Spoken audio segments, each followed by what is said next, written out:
What is the purpose of life? Is it pets? Is it family?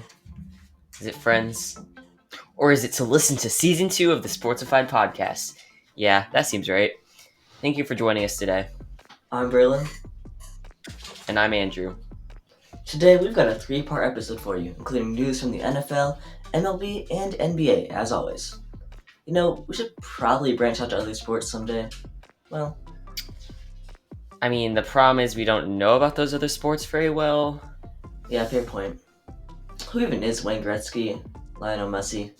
Anyways, let's talk football, the American kind. Sportsified. All right.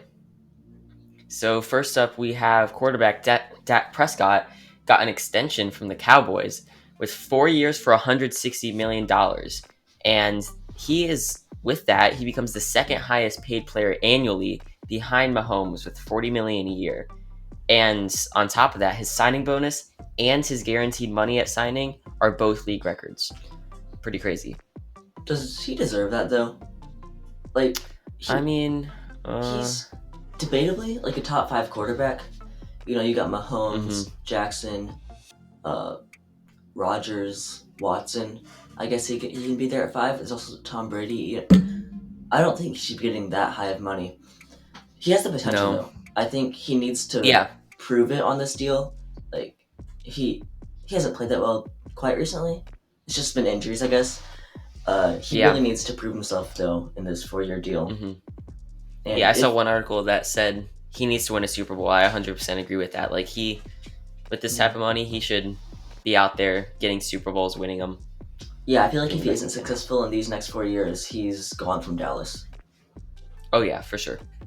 Our next NFL transaction was that the 29th overall pick in this last draft in 2020, offensive tackle Isaiah Watson was traded by the Texans with the 7th round pick in 2022 to the Dolphins for a 7th round pick in 2021.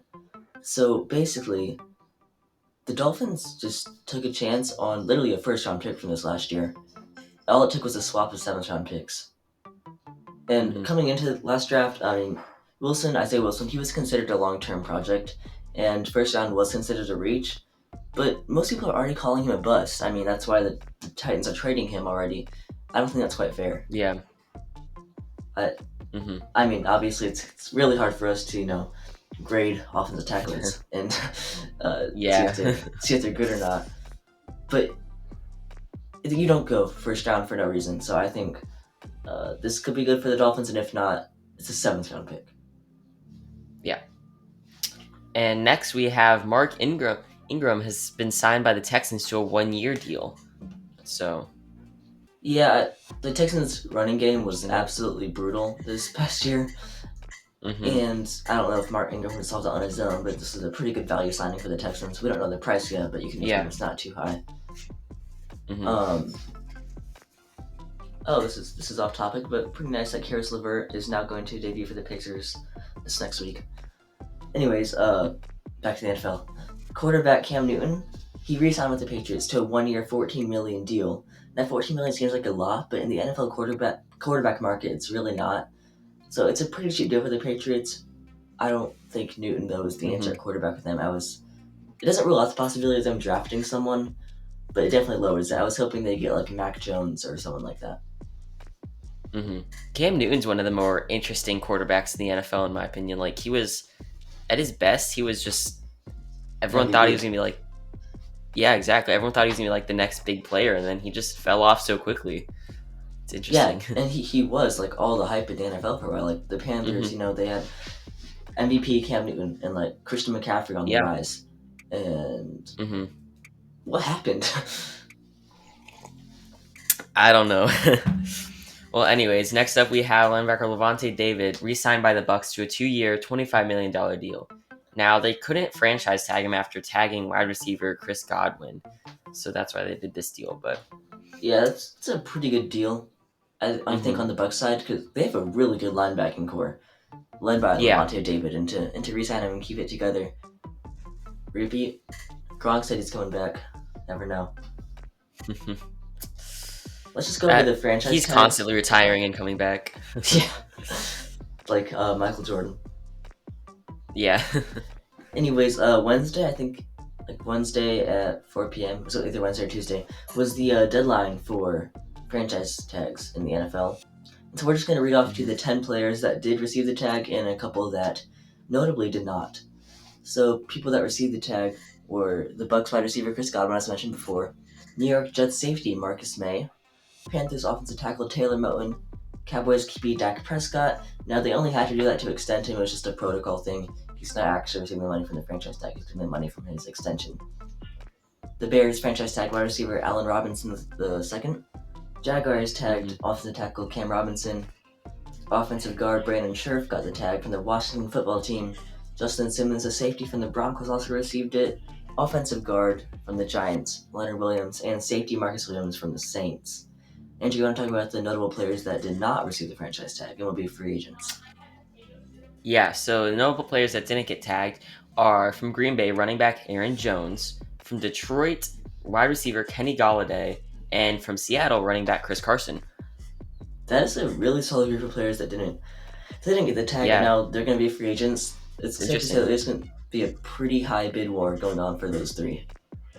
Oh I yeah, think for sure. especially Kenny Galladay. There's a certain hmm risk though, as he is kind of injury prone, but he's going to receive like top 5, maybe top 10 wide receiver money. hmm Moving on to our next segment. This is the new segment we like to call Crystal Ball. Now, with the non-existent power of these rare, one-of-a-kind basketballs, we are going to predict the winner of each of the MLB's 6 divisions and predict what team star quarterbacks Russell Wilson and Deshaun Watson will begin the next NFL season with.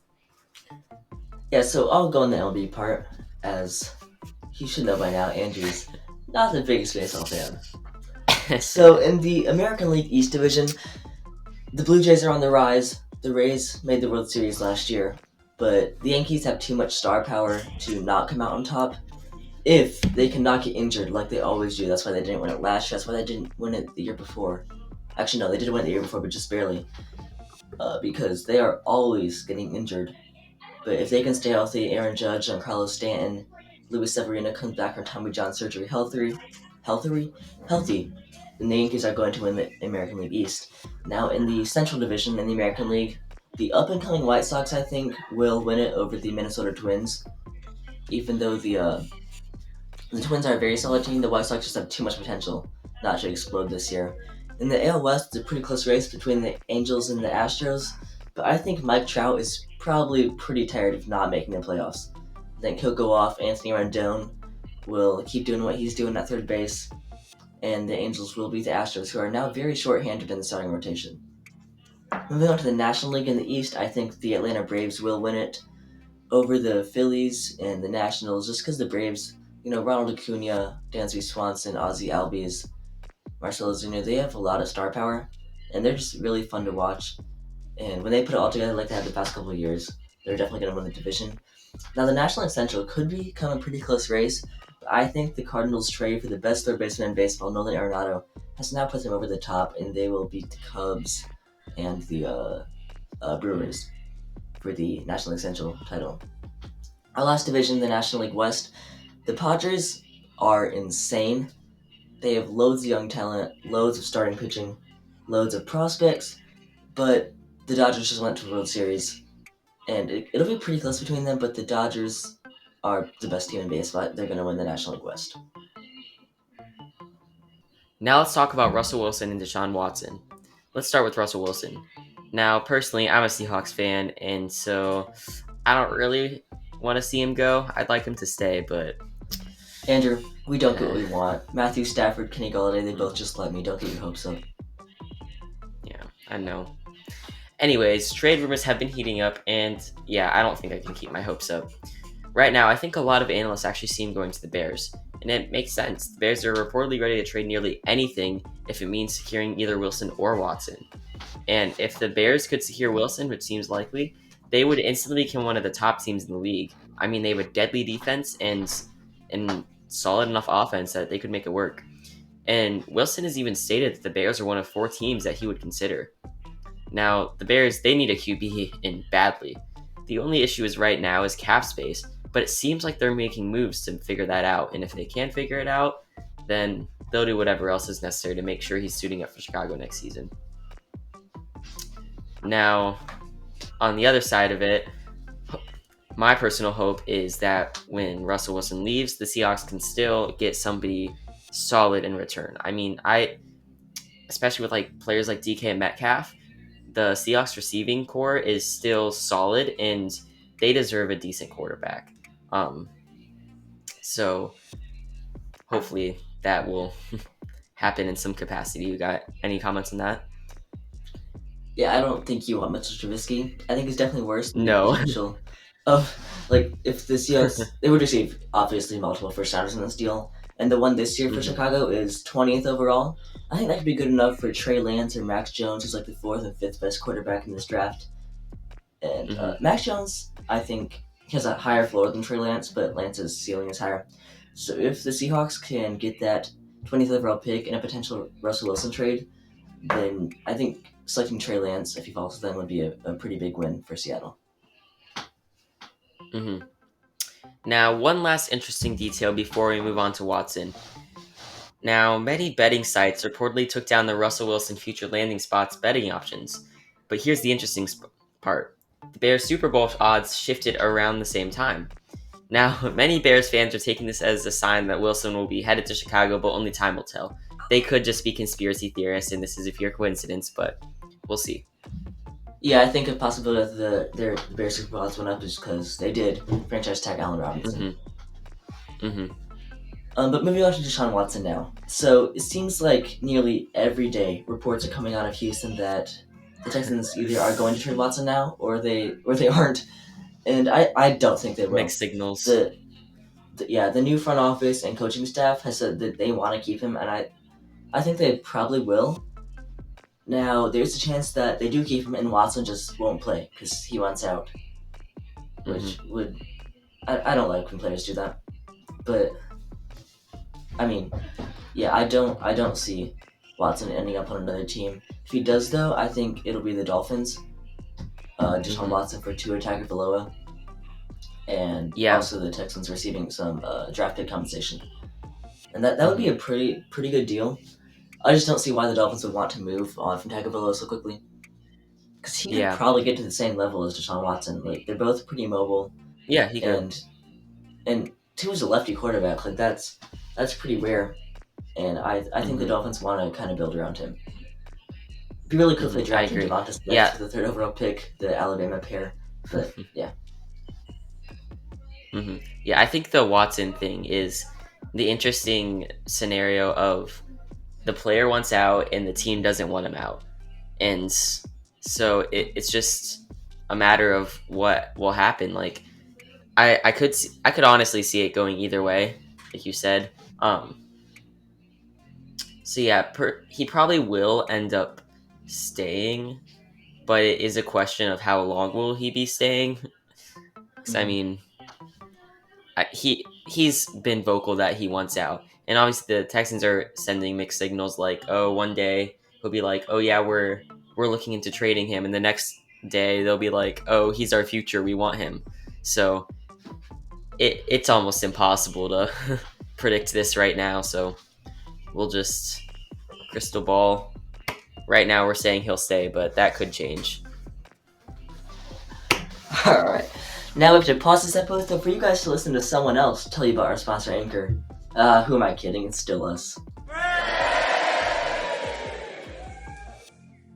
Hey there, Andrew and Braylon here to tell you about our sponsor, Anchor. If you've never heard of Anchor before, it is by far the easiest way to make a podcast. Let me explain. No, I'll explain.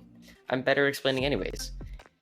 So, Anchor is not only free, yes, it's entirely free, but there are also creation tools that allow me to record and edit from anywhere.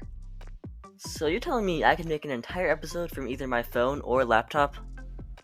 Yup. And Anchor will distribute the podcast for you, so your audience can listen to it from Spotify, Apple Podcasts, and many other more podcast places. Oh yeah, and you get that sweet, sweet moolah too. You can get paid with no minimum listenership. That's awesome. I mean, sounds to me like it's everything you need to make a podcast all in one place. everything with a capital E. So why are you guys still sitting here? Download the free Anchor app or go to anchor.fm to get started. That's it. ANCHOR.FM.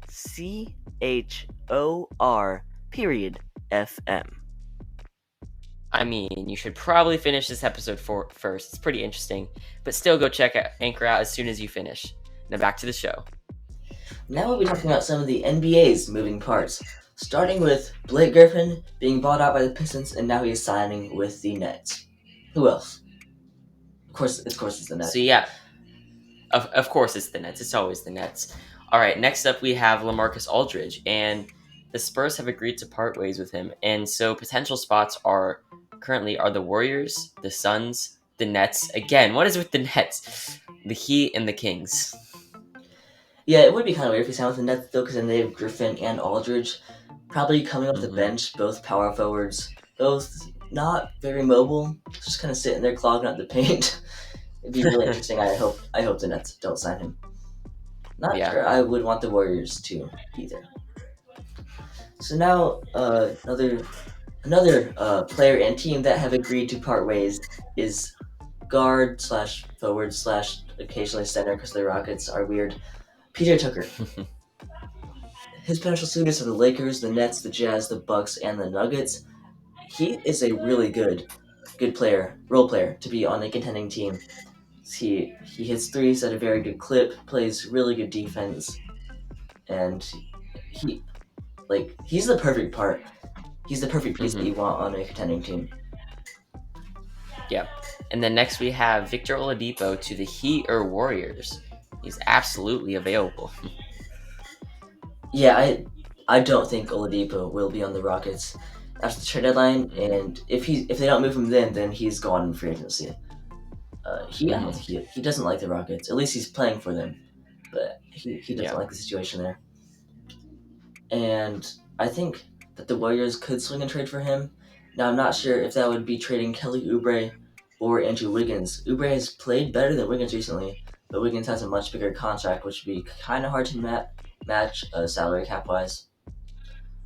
But also the Heat could trade. I'm not sure who the Heat would have to give up for Depot, but I really like the fit there with Jimmy Butler and Bam Adebayo. I think the Rockets have asked the Heat for Tyler Hero or Duncan Robinson in return. I really don't think the Heat want to part with them, so I think they might just wait and try to get Depot. Depot's come out and said, or mentioned, or hinted at he wants to sign with the Heat in free agency. He'll be a free agent after the season. And so I think if he's not traded to the Heat or the Warriors at the trade deadline, he'll sign with the Heat in the offseason. Now the last one we have is Kyle Lowry potentially moving, and now some potential spots are the 76ers, the Nuggets, and the Clippers. So he's an older player, for sure. I mean he's reaching up there in the ages, but there's been talks of him moving for years. So we'll see what happens, but what do you think about it? I really like that fit with the Sixers, though. They could match salary pretty easily with Seth Curry and a couple other players, and him in that starting line I think would be pretty good next to Simmons and Embiid. Kind of the facilitator along with Simmons. He'd have to take more shots, because if in this hypothetical trade they trade away Seth Curry, they need people to make shots and hit threes. And Simmons isn't doing that. Embiid's playing at MVP level. He's been hitting threes, but Lowry would have to be pretty good. It's been interesting. I feel like there's been rumors of Lowry to the 76ers in some way for like the past 3 or 4 years. Oh, really? I've been hearing about potential rumors like that for a while now, but I don't know if I made that up in my head or if I actually did hear about those, but I'm pretty sure I remember hearing about those rumors. So it's interesting. Yeah, anything else you want to touch on in the NBA? I don't think so. So that's going to conclude today's episode. Thanks for listening or watching or playing it in the background or not really listening. You shouldn't do that, but, thanks for playing the Sportsified podcast. Yeah, and make sure to subscribe to our YouTube channel and keep listening to this wonderfully entertaining podcast on Apple Podcasts, Google Podcasts, Spotify, YouTube, and more. And my crystal basketball tells me that you guys are going to listen to our next episode. So this isn't goodbye. But in case his crystal basketball is wrong, mine is always right, though. See ya.